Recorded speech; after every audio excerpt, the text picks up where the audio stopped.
अमेरिकी राष्ट्रपति Donald Trump ने इजरायल के प्रधानमंत्री बेंजामिन नेतन्याहू और यूक्रेन के राष्ट्रपति वोलोदिमीर ज़ेलेंस्की के साथ बैक टू बैक अहम बैठकें की। ओवल ऑफिस में हुई इन दोनों बैठकों के बाद अब जंग का पूरा समीकरण बदलता दिखाई दे रहा है। ऐसा लग रहा है जैसे ईरान से लेकर यूरोप तक युद्ध की नई रणनीति तैयार हो चुकी है। ट्रंप ने ईरान को अंतिम अल्टीमेटम देते हुए साफ कहा है कि उसके पुल और पावर प्लांट मिनटों में तबाह किए जा सकते हैं, मिनटों में। पिकेक्स माउंटेन जैसे परमाणु ठिकाने भी निशाने पर आ सकते हैं। ओवल ऑफिस में बने इस संभावित वॉर प्रोग्राम की पूरी इनसाइड स्टोरी आई अब आपको दिखाता हूं इस एक्सक्लूसिव रिपोर्ट में। फॉक्स न्यूज को दिए इंटरव्यू में ट्रंप ने खुलकर कहा कि अगर तेहरान नहीं झुकता तो ईरान के सबसे महत्वपूर्ण इंफ्रास्ट्रक्चर को निशाना बनाया जाएगा। पुल, पावर प्लांट और दूसरी रणनीतिक संरचनाएं अमेरिकी निशाने पर होंगी।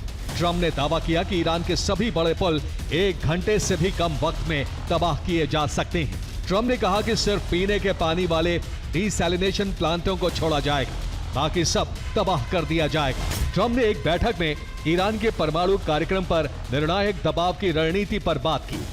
दूसरी बैठक में यूक्रेन के साथ रक्षा सहयोग और नए सैन्य समीकरण पर चर्चा की। अमेरिका, इजरायल और यूक्रेन तिकड़ी ईरान को 3 तरफ से घेर रही है। देखिए कैस्पियन सागर से लेकर भूमध्य सागर और स्ट्रेट ऑफ हॉर्मुज तक ईरान की कैसी घेराबंदी की जा रही है। पहला मोर्चा है कैस्पियन सागर। उत्तर में रूस और ईरान का सबसे सुरक्षित व्यापारिक समुद्री मार्ग, जिस पर यूक्रेन के जरिए दबाव बढ़ाया जा रहा है ताकि ईरान की इकोनॉमिक सप्लाई लाइन को उत्तर दिशा से काट दिया जाए। दूसरा मोर्चा है भूमध्य सागर। पश्चिम में इजरायल और लेबनान के समुद्री तटों पर अमेरिकी और सहयोगी देशों के घातक वॉरशिप्स तैनात हो चुके हैं।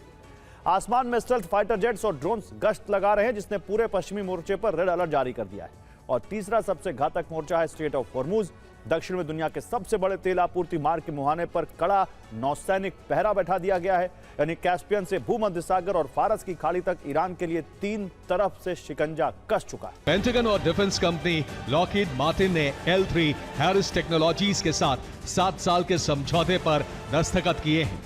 इस समझौते का मकसद PAC-3 पैट्रियट इंटरसेप्टर मिसाइलों का उत्पादन बहुत तेजी से 3 गुना तक बढ़ाना है, ताकि अमेरिका और उसके सहयोगी देशों के मिसाइल भंडार को तेजी से फिर भरा जा सके। ज़ेलेंस्की ने भी पुष्टि की है कि ओवल ऑफिस में ट्रंप के साथ अमेरिका की पैट्रियट मिसाइलों की टेक्नोलॉजी लाइसेंसिंग और मिलकर उत्पादन करने पर चर्चा हुई है।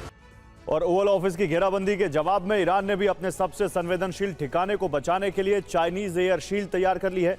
पहाड़ की दुर्गम ढलानों और सुरंगों के मुहानों को ध्यान से देखिए।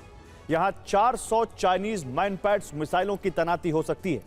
इनमें चीन की अति आधुनिक QW-12 और FN-16 शोल्डर लॉन्च्ड मिसाइलें शामिल हैं, जिन्हें इस पथरीले टेरेन में छिपकर दागने के लिए तैनात किया जा सकता है।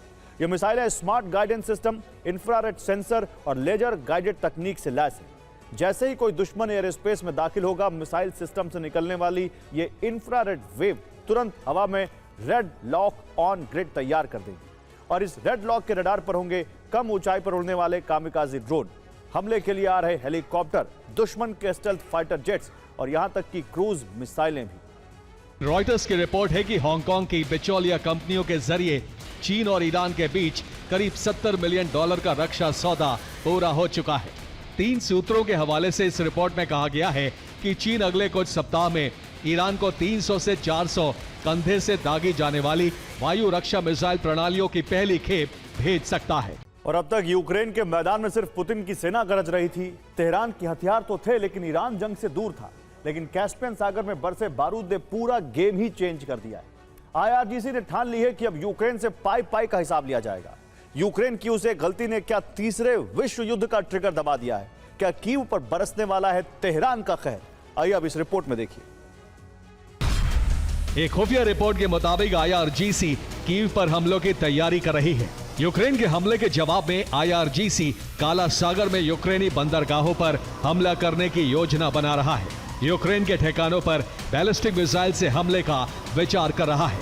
रिपोर्ट के मुताबिक तेहरान अगले 48 घंटों में यूक्रेन के ठिकानों पर हमले कर सकता है। यूक्रेन पर हमले Iskander ballistic missile, Zircon hypersonic missile और कैलिबर क्रूज मिसाइल से करने की तैयारी है। रूस ने यूक्रेन का एयरबेस पर 6 आधुनिक Tu-160M स्ट्रैटेजिक बॉम्बर की तैनाती की है। ओलेनिया एयरबेस पर 2 Tu-95MS बॉम्बर में KH-101 क्रूज मिसाइलें लोड कर ली हैं। रूस की स्ट्रैटेजिक एविएशन यूनिट अलर्ट पर है। यूक्रेन पर मिसाइल और ड्रोन से होने वाले संयुक्त हमलों की पूरी तैयारी है। इन हमलों का निशाना कीव और यूक्रेन के अहम इलाके हो सकते हैं। और अमेरिका ईरान युद्ध में उलझा है। इस बीच नेटो को पुतिन के यूरोप विस्तार का डर है, लेकिन अब जो रिपोर्ट सामने आई है उसने पूरे यूरोप में अलर्ट सायरन बजा दिया है। नेटो के टॉप कमांडर्स ने चेतावनी दी है कि अगर रूस ने यूरोप पर हमला किया तो पुतिन की मिसाइलों से यूरोप की रक्षा करना बेहद मुश्किल होगा। खाली होते नेटो के हथियार गोदाम और आधुनिक युग में बदला जंग लड़ने का तरीका, जिसके गणित में नेटो फेल होता नजर आ रहा है। खुद नेटो कमांडर का मानना है कि हर साल 50,000 पैट्रियट मिसाइलें बनाना नामुमकिन है। ना तो पश्चिमी देशों के पास इतनी मजबूत सप्लाई चेन है और ना ही अरबों डॉलर के इन महंगे हथियारों का इतना प्रोडक्शन व्यावहारिक है, क्योंकि इतने ड्रोन और मिसाइलें रूस सिर्फ 1 महीने में दाग सकता है। पहला, सस्ते इंटरसेप्टर जिनका कम वक्त में बड़े पैमाने पर उत्पादन संभव हो। ये स्वार्म ड्रोन हमलों से निपटने के लिए होंगे। दूसरा, हाईटेक डिफेंस सिस्टम जो बैलिस्टिक मिसाइलों को रोकने में सक्षम हो ताकि थाड और पैट्रियट पर दबाव कम हो सके। और ट्रंप ने चीन की टेक इंडस्ट्री पर सबसे बड़ा सर्जिकल बैन लगा दिया है। नेशनल सिक्योरिटी और हैकिंग का हवाला देते हुए चीन के ह्यूमनॉइड रोबोट्स, रोबोटिक डॉग्स और सोलर इन्वर्टर्स के आयात पर पूरी तरह प्रतिबंध लगा दिया है। ट्रंप का मानना है कि ये हाईटेक रोबोट्स नहीं बल्कि अमेरिका में घूमते डिजिटल जासूस हैं। ट्रंप प्रशासन के नए आदेश के तहत अमेरिका की फेडरल कम्युनिकेशंस कमीशन यानी एफसीसी ने चीन में बने एडवांस्ड ह्यूमनॉइड रोबोट्स, 4 पैरों वाले रोबोटिक डॉग्स और सोलर पावर्ड इन्वर्टर्स के आयात पर प्रतिबंध लगा दिया है। व्हाइट हाउस का मानना है कि ये हाईटेक मशीनें सिर्फ रोबोट नहीं बल्कि संभावित डिजिटल जासूस भी बन सकती हैं। अमेरिका को आशंका है कि इंटरनेट से जुड़े ये उपकरण राष्ट्रीय सुरक्षा, पावर ग्रिड और एआई सप्लाई चेन के लिए साइबर खतरा पैदा कर सकते हैं। अमेरिका का कहना है कि ऐसे इंटरनेट से जुड़े रोबोट्स और पावर इन्वर्टर्स में लगे सेंसर, कैमरे और कनेक्टेड चिप्स साइबर सुरक्षा के लिहाज से जोखिम पैदा कर सकते हैं। संकट की स्थिति में इनका इस्तेमाल संवेदनशील डेटा तक पहुंच बनाने या महत्वपूर्ण नेटवर्क को निशाना बनाने के लिए किया जा सकता है। ट्रंप के इस फैसले का मकसद 2 मोर्चों पर एक साथ बढ़त हासिल करना है। पहला, एआई और रोबोटिक्स सेक्टर में तेजी से बढ़ते चीनी प्रभाव पर लगाम लगाना